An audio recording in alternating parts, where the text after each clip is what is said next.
On today's episode on WarpDriveM, we are going to continue working on a 7 series because, of course, we have new problems. And at the end of the video, I'm going to show you the new project car or the winter project car, because I'm pretty sure it's going to be a long process to fix that car. But all of that will be at the end of the episode. So let's begin.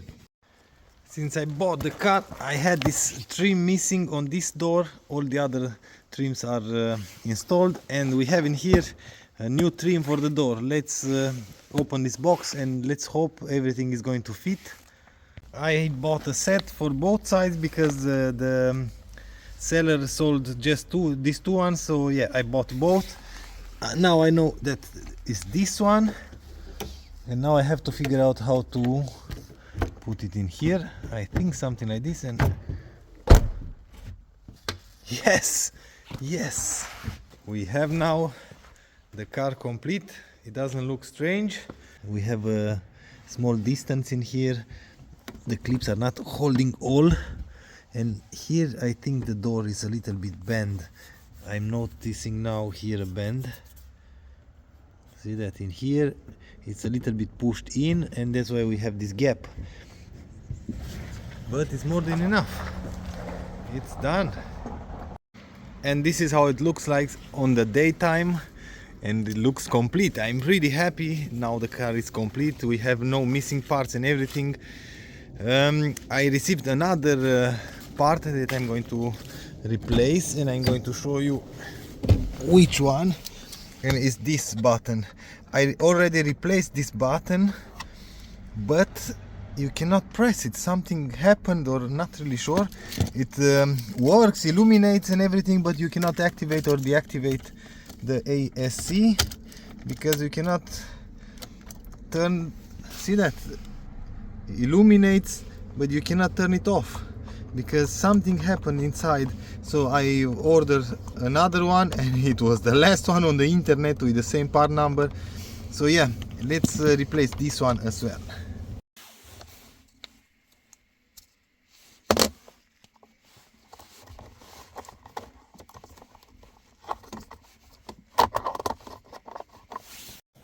With that done, we ran into another problem.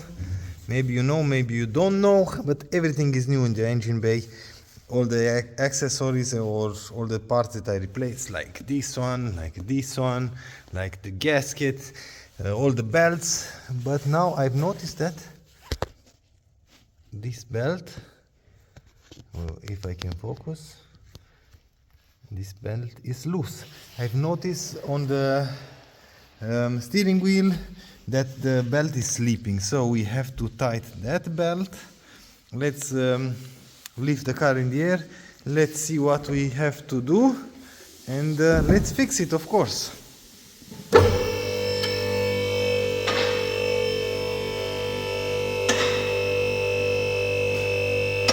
See that? This one is completely loose, so we have to release this nut from this side, and after, oh, check this out. Yep, apparently I forgot to tighten the bolt when I put everything back together. Okay, perfect that I've noticed, and that I'm doing this now. And you can clearly see the mark where it should be. So that's an easy fix. We have to pry with a pry bar in here, push everything back. So we have to replace the gearbox mount because somebody cut a hole in there because the drive shaft was rubbing. See that? And I know why I didn't notice, because the heat shield from the cat was here. I took it out, as you can see. I ripped it apart. The cats are looking great, but the heat shield was completely rusted, and that's why I didn't saw that. So now I see that we have a hole in there. The drive shaft was rubbing somewhere. They cut a hole, but they didn't replace this one. So let's try to replace these ones now.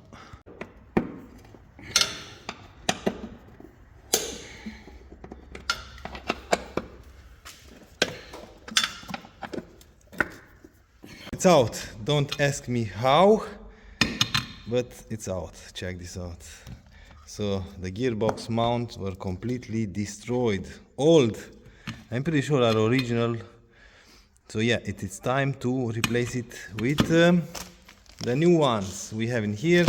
And maybe I can show you, we didn't undone anything, just the cross member.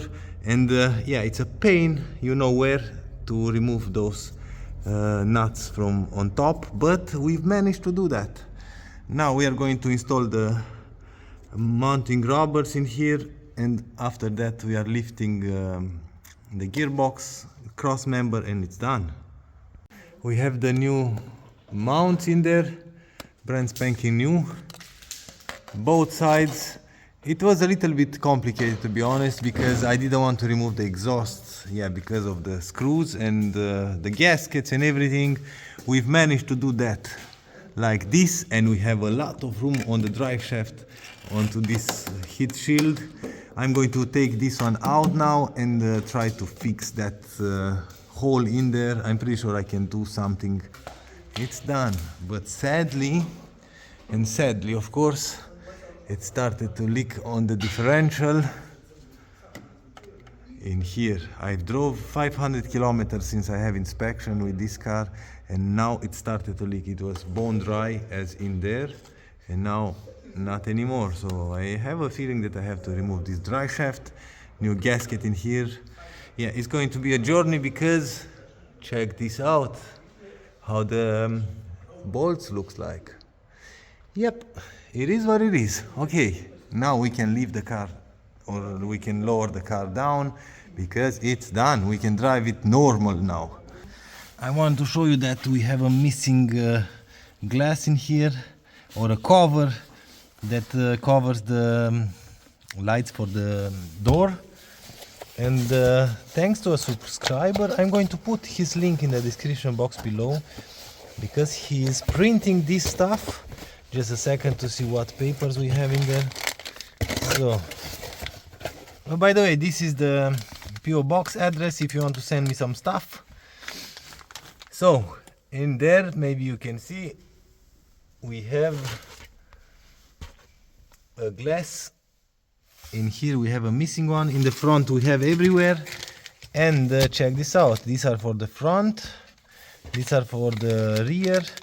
Let's crack this open and let's see if we are going to fit. Like I said, these ones are 3D printed, so let's hope I'm not going to break any, and let's see how it looks. Let's see. Now you can see the lights are working. Yep, perfect. This is how the original one looks like, and this is the one aftermarket, so really not a big difference. I think looks okay. Check this out, it fits, looks perfect. Job done. I'm going to install just this one, because the other three ones are original, so I had this one missing, and we are going to use just this one. Perfect. Here in the trunk we've cleaned everything, the carpet, of course, the plastic, everything is like brand spanking new. The inside as well, everything looks as good as it can be. And sadly we have a missing panel in there in the back. I'm going to start searching for one, and the car is complete. Now that the 7 Series is perfect again, I washed the car, I've cleaned the car. Now I know it's raining, you cannot really see, but it's perfectly clean. The wheels are cleaner than ever. I've installed the missing trim, you saw that. So everything is perfect on this one. Is going to remain in here. And now, because it's raining and we have a shitty weather, we have to install the winter wheels on the 7 Series, on the 4 Series. 4 Series is in the garage with the summer wheels on the tender, battery tender, the whole time, because last time I parked the car in here for a month or more, and I was stranded somewhere in the city because the battery was low. So it's charging for a few days now. Let's take the 4 Series and replace the summer wheels with the winter wheels, and after that I'm going to show you the winter project. We have a car in the garage that we are going to start working on, trying to fix it. We have the 4 Series in the air, and I might sell it in the next year, I think, because I want to buy a newer model, something else, maybe a 5 Series, a little bit higher, not that low to the ground, and 4 doors. That will be in the future, that's for sure. And now let's replace the wheels.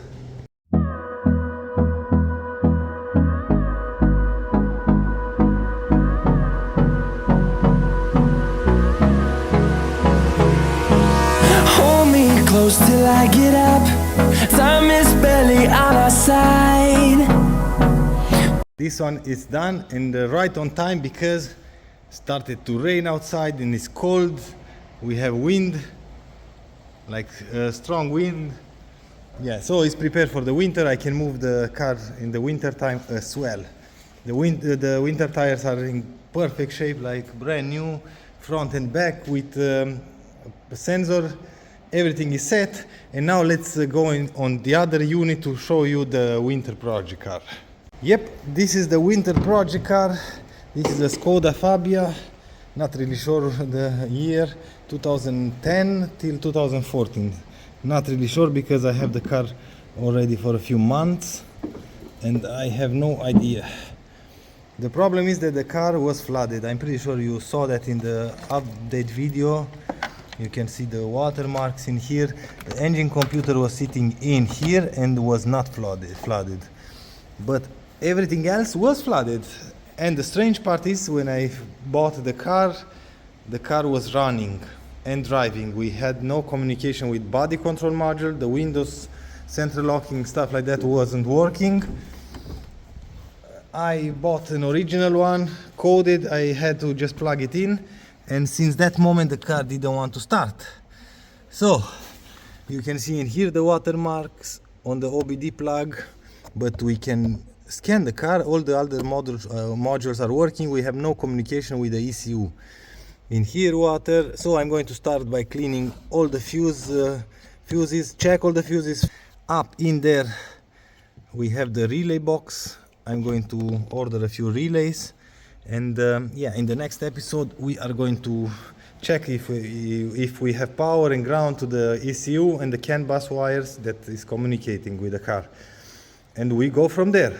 Pretty much that's about it for today's episode. In the next episode, like I said, we are going to start fixing, or let's hope we can fix this flooded Skoda Fabia, and let's hope we can put it back again on the road. If you want to see more progress on all of the cars, join me for the next episode. If you like this episode, please give me a thumbs up. If you don't like the video, as usual, thumbs down. Until next time, see you later.